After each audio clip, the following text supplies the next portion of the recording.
Imagine कीजिए कि आप गोवा में हैं और गोवा के एक गांव में हैं और उस गांव में धान की खेती हो चुकी है, फसल की कटाई हो चुकी है।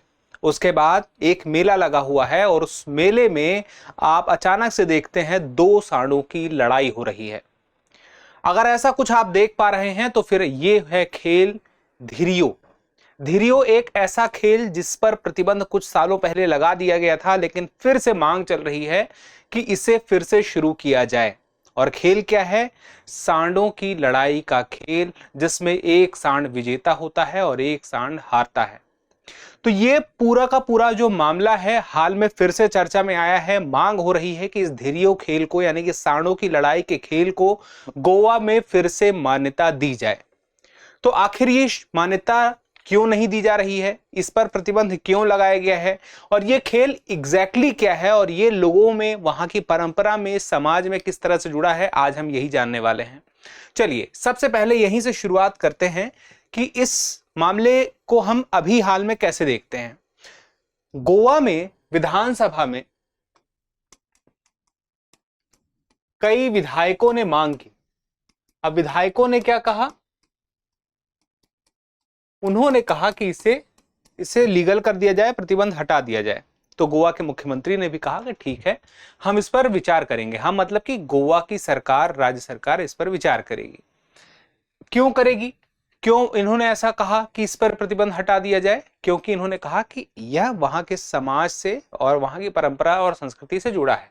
देखिए, जब पुर्तगाली, ऐसा नहीं कि हमेशा से जुड़ा था या हजारों सालों से है, जब पुर्तगाली भारत आए और भारत में उन्होंने गोवा को अपना एक महत्वपूर्ण क्षेत्र बना लिया, वहां पर उन्होंने लंबे समय तक राज किया। इनफैक्ट भारत 1947 को आजाद हो गया, लेकिन गोवा पुर्तगालियों के शासन में था। गोवा पर पुर्तगालियों का ही शासन था। और उसके बाद क्या होता है? ऑपरेशन विजय चलाया जाता है, जिसके तहत फिर गोवा भारत का हिस्सा बनता है। तो अब यहां पे बात यह आती है कि भारत में, गोवा में जब पुर्तगाली आए तो उन्होंने कुछ चीजें शुरू की। उन्हीं में से एक परंपरा थी इस खेल की। जैसे उन्होंने चर्च की स्थापना की। तो चर्च में, गांवों में जहां जहां चर्च थे, वहां पे जब धान की कटाई हो जाती थी, फसल की कटाई हो जाती थी, तो कटाई के बाद मेले होते थे और उसी मेले में ही यह सारा का सारा खेल होता था, सांडों की लड़ाई का। लेकिन ये लड़ाई किस तरह की होती थी? ये लड़ाई होती थी मनोरंजन के लिए। इसमें हालांकि हिंसा हो रही है, लेकिन मनोरंजन के लिए। और यहां पे जो जो सांड होते थे, देखिए मैं बैल कह रहा हूं क्योंकि आमतौर पर बोलचाल में बैल बोल दिया जाता है, लेकिन ये सांडों की लड़ाई है। सांड और बैल में अंतर मुख्य रूप से है कि जो सांड होगी वो आपको हिंसक दिखाई देंगे, इनका प्रजनन अंग जो है वो काम कर रहा होगा, बैल का नहीं कर रहा होगा। बैल आमतौर पर जो जो जोतने का काम होता है, कृषि का काम होता है, वहां ज्यादा दिखाई देंगे मुख्य रूप से। और सांड खेलों में, जैसे जलीकट्टू, वहां पे भी। तो फिर अब यहां पे देखिए, यहां पे इनके नाम कैसे रखे जाते हैं। रैम्बो, जो बैलों की लड़ाई होती है तो रैम्बो, टायसन, ये नाम रखे जाते हैं। क्यों नाम रखे जाते हैं इनके ऐसे? क्योंकि यहां पे प्रतिष्ठा का भी प्रतीक होता है। यानी कि मान लीजिए कि एक गांव ये है और एक गांव ये है। अब दोनों गांव के जो सांड हैं वो लड़ने के लिए आपस में आए हैं, उन्हें लेके लोग गए हैं, और उसके बाद एक नाम रखा रैम्बो और टायसन। तो टायसन जीत गया, मतलब कि पूरा गांव उसमें खुश है, पूरे गांव की वो जीत हो गई। तो यहां पे उस सांड को जो एक स्नेह मिलता है, या ये कह सकते हैं कि उससे जो लगाव होता है पूरे गांव का होता है, और गांव के स्तर पर भी जब जो परिवार होता है जो उस सांड को पाल रहा होता है, उसका खास ध्यान रखता है, खास उसकी परवाह करता है, उसको खास पोषण देता है, जिससे आगे चल के जब वो लड़ाई लड़े तो उसकी गांव की प्रतिष्ठा या मान सम्मान में वृद्धि हो। और ऐसा हमेशा चलता रहता है। और ये लंबे समय से जब चल ही रहा था, तो 1996 में ऐसा होता है कि इसी खेल में, धिरियो खेल में, सांडों की लड़ाई में हुआ ये कि एक व्यक्ति मारा गया। एक व्यक्ति की मृत्यु हो गई लड़ाई के दौरान। अब व्यक्ति की मृत्यु हुई तो बॉम्बे हाई कोर्ट, अब बॉम्बे हाई कोर्ट यहां पे देखिए आता है। और बॉम्बे हाई कोर्ट क्या कहता है? बॉम्बे हाई कोर्ट कहता है, बॉम्बे हाई कोर्ट की गोवा पीठ कहती है, याद रखिएगा कौन सी पीठ है? गोवा पीठ। वो ये कहती है कि एक कानून है, पशु क्रूरता निवारण अधिनियम। देखिए मामला जब सामने आ गया ना, तो कई सारी चीजें उस पर उठने लगी। और ये अधिनियम का वर्ष क्या है? 1960। तो बॉम्बे हाई कोर्ट ने कहा कि ये जो पशु क्रूरता निवारण अधिनियम है, इसको अगर हम देखें तो यह जो खेल चल रहा है धीरियो, ये धीरियो खेल में हिंसा हो रही है जानवरों के साथ, तो ये इसके खिलाफ है, इस कानून के खिलाफ, क्योंकि ये कानून कहता है पशुओं के साथ हिंसा नहीं होनी चाहिए। और हिंसा में उनकी मृत्यु भी हो जाती थी, तो वो भी नहीं होनी चाहिए। और दूसरी बात है कि देखिए, हिंसा के साथ साथ क्या है, एक मानसिक तनाव भी होता है जानवरों को, उन्हें लड़ना पड़ेगा, लड़ने के लिए उकसाया जाता है कि लड़ो तुम लोग आपस में। तो इसी की वजह से जैसे पेटा जैसी संस्थाएं हैं, वो अभी भी ये चाहती हैं कि जो प्रतिबंध अभी लगे हुए हैं गोवा के स्केल में, वो अभी भी लगे रहें। तो 1996 में बॉम्बे हाई कोर्ट ने प्रतिबंध तो लगा दिया, लेकिन समय समय पर मांग उठती रही। और देखिए, मांग तो उठती रही, और उसके पीछे की वजह यह भी है कि प्रतिबंध लगाने के बावजूद अभी भी कई मामले सोशल मीडिया में सुनने को मिलते हैं कि खेलों का आयोजन कराने वाला जानकारी दे रहा है कि खेल का आयोजन इतने तारीख को होगा, लोग पहुंचते हैं। इनफैक्ट ये सुनने में आता है कि उस पर सट्टा भी लगाया जाता है ऑनलाइन प्लेटफॉर्म्स के माध्यम से।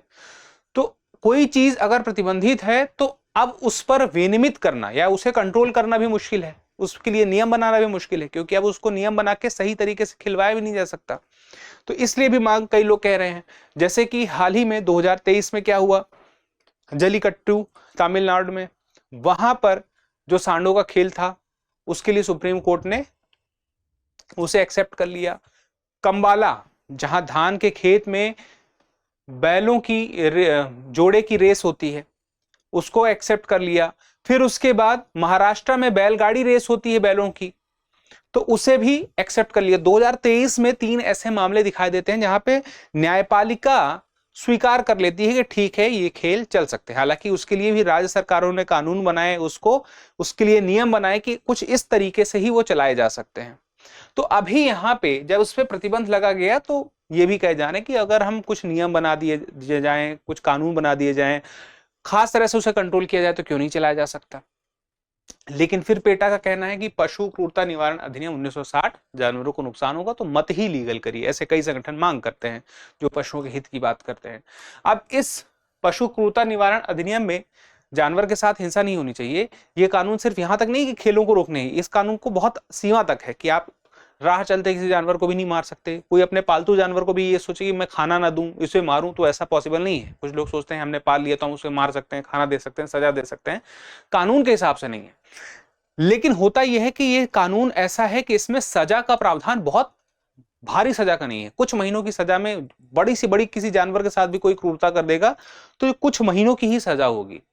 तो इसी वजह से मांग होती है इस कानून को और सख्त किया जाए। अब आप सोच रहे होंगे कि यहाँ पे जब हिंसा ना हो जानवरों के साथ, उसके लिए कानून है, तो फिर कुछ ऐसे धार्मिक रीति रिवाज भी देखे जाते हैं जहां पे जानवरों के साथ हिंसा होती है, वो कैसे? तो उसमें कुछ इस अधिनियम में कुछ छूट भी है, जैसे कि धार्मिक रीति रिवाजों के लिए अगर जानवर के साथ हिंसा होती है, जैसे कि बकरीद का एक उदाहरण है, तो उसमें इसके तहत किसी व्यक्ति को सजा नहीं दी जाएगी। या किसी अन्य समुदाय में भी जानवर के साथ या कुछ बलि की चीजें सुनने को आती हैं, तो वहां पर भी इस कानून का फायदा मिलता हुआ दिखाई देता है। उसके अलावा अगर हम देखें तो भोजन के रूप में अगर पशुओं का इस्तेमाल किया जा रहा है, अगर कोई कानून बना के किसी खास जानवर के लिए प्रतिबंध नहीं लगाया गया, तो वहां पर भी इस कानून में छूट मिलती है। और उसके अलावा प्रयोगशालाओं में प्रयोग के लिए भी जानवर का अगर इस्तेमाल किया जाना है, तो उसके लिए भी एक खास अनुमति लेनी पड़ती है, उसके बाद फिर वो प्रयोग किया जा सकता है। तो उसके लिए भी इस कानून में छूट है। तो कुछ छूट है, लेकिन इस खेल को लेकर के तो इस कानून का ही मानना है कि ये उसके खिलाफ है। चलिए, तो अब उसके बाद बैन होने की वजह तो मैंने आपको बता ही दी है क्यों है। 1996 का जो केस हुआ था उसकी वजह से है। फिर उसके बाद अभी भी 2024 में जो मामले आए हैं, वहां पे भी सुनने को आया है कि एक सांड की, मैं दोनों नाम ले लेता हूं लेकिन सांड ज्यादा उपयुक्त है, तो सांड की मृत्यु हो गई, एक व्यक्ति की मृत्यु हो गई। तो ये भी अपने आप में ध्यान रखने वाली बात है। और फिर जो मांग उठी है अभी 2025 में उठी है, और उसके लिए क्या मांग उठी है कि एक कानून बना दिया जाए। तो हिंसा की वजह से ही मुख्य रूप से जो बैन लगाने की बात की जा रही है। और सिर्फ हिंसा, जैसे मैंने क्या कहा था, सिर्फ हिंसा नहीं है। हिंसा ऐसा होता है कि चोट, पहले लेवल पे तो देखिए चोट लगती है, दूसरे लेवल पे जानवर की मृत्यु भी हो सकती है। तीसरे लेवल पे एक अवसाद है, एक तनाव है, एक स्ट्रेस है, उसको भी तो हो रहा है। तो उस तनाव को लेकर के भी एक बातें करते हैं लोग। तो चलिए अब उसके बाद ही आता है परंपरा बनाम पशु अधिकार। ये दोनों की आपस में जो टकराव है उसको समझिए। जो लोग इस खेल में दिलचस्पी रखते हैं, यानी कि उस राज्य के लोग, मुख्य रूप से दक्षिण गोवा और जो तटीय जो गोवा के क्षेत्र हैं, उत्तर गोवा में, वहां के लोग ये खेल अभी भी खिलवा ही रहे हैं। तो उनका ये कहना है कि देखिए हमारी परंपरा का हिस्सा है, हम सैकड़ों सालों से खेल रहे हैं, सैकड़ों साल से ये हमारे मनोरंजन का हिस्सा है।